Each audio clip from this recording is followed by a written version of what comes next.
What's going on, everyone, and welcome to Movie Emporium's movie review of Part 2 of the Fear Street Trilogy, which is 1978. This is once again directed by Leigh Janiak. Now, before we begin, if you like this channel, awesome, hit the subscribe button to join Movie Emporium, hit that notification bell at the top to find what's coming next. If you like any of these videos, awesome, hit that like button, as well as commenting below any video to watch, including this one. So Fear Street Part 2, 1978 is the continuation, of course, of Fear Street Part 1, 1994. It includes the characters from 1994 who have survived, and they basically find Constance Berman, who has a history with the Sarah Fier character, the curse that is this town, and we basically through Constance Berman's character learn about Camp Nightwing, or 1978 as the story portrays. And so we learn about these characters named Ziggy, we learn about Cindy, Alice, Tommy Slater, and a whole bunch of other eclectic crazy characters that are very much in like a Jason Voorhees style universe where they use drugs, they have sex. It's a camp like Camp Crystal Lake or the Camp and Meatballs and stuff like that, and they have fun, they party. But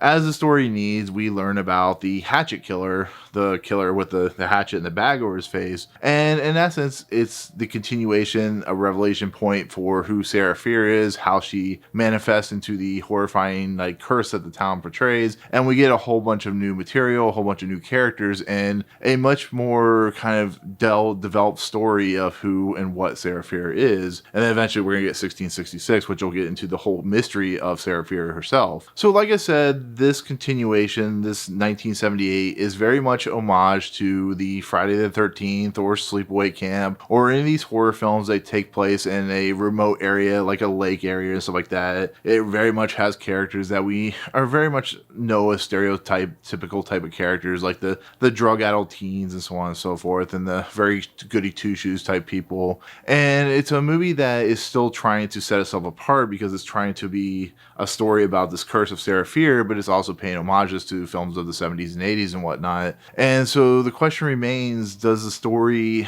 set itself apart enough to be a fun homage, but be its own type of thing, similar to like 1994, which I actually really enjoyed. Some people didn't because they felt it was a little too, a little too off on what it's trying to do. It feels a little too much samey as the other material. And unlike 1994, when this movie first started, when I got about 20 or 30 minutes into it, I was not enjoying it at all. I didn't like these characters at all. I thought they were like a little disgusting and a little too stereotypical. There's like the mean people that are mean to the Sadie Sink character Ziggy, and there's like all this weirdness going on. And then there's that curse that's starting to eke into the Camp Nightwing and stuff like that. And I started to feel like this movie was going to be so much like Jason Voorhees and Friday the 13th that I just didn't feel like this movie was going to do anything for me. And then when they start finding the curse stuff, and then when they start developing the friendships back again that they didn't have for the longest time, and when the killer, the Jason Voorhees killer, starts getting to the mix, which I won't spoil who it is, I think the movie started to truly click with me because I think it became a fun, entertaining slasher thriller like the first movie did. I think the characters became more dynamic and more developed, and I just think overall the movie started to really show its true colors and really show its pace as the movie moved along. It just takes so long to get there that it almost completely falls apart under its own weight of trying to be similar to like Sleepaway Camp, but be something completely different in its essence, a R.L. Stine style world, which it really is strange about these movies is they're hard R movies, but they really feel like they could fit in a Goosebumps style world where these teens and young adults trying to solve mysteries and stuff like that. I still think the movie I think it still works. I don't think it's the best of the bunch. I still think 1994 is, but I think overall the movie it has its style. It has this cool graphic kills. It has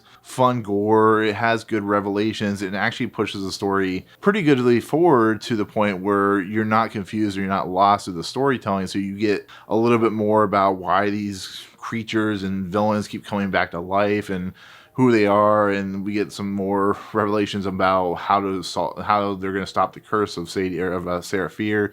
And overall, I think the actors and actresses in this movie, the main characters, were pretty decent. There's one character that shows up in Halloween that has some really funny moments, and there's some other characters that aren't really well known outside of like Sadie Sink, who of course is Stranger Things. But overall, once it gets its groove going, I think it completely works. And I think Leigh Janiak does once again a really nice job of just setting the pace, setting setting the tone and giving us some really cool, fun material when it comes to it. And I'm still looking forward to 1666, which I think it might be end up being the best of the whole entire series. But as of right now, with the revelations, which I won't spoil, I think it's something still worthy, not as good, but still worthy of the Fear Street trilogy. So with that said, that is going to be my take on Fear Street Part 2, 1978. Thank you so much for watching. Since this comes out in just a couple of days, let me know in the comments below. Are you looking forward to it? Did you see it? Did you enjoy it? Are you really digging this whole entire trilogy so far? All that good stuff. But otherwise, if you like what you see on this channel, hit the subscribe button to join Movie Emporium. Hit that notification bell top to find what's coming next. If you like any of these videos, awesome. Hit that like button, and we'll see you guys on the next video. Peace out.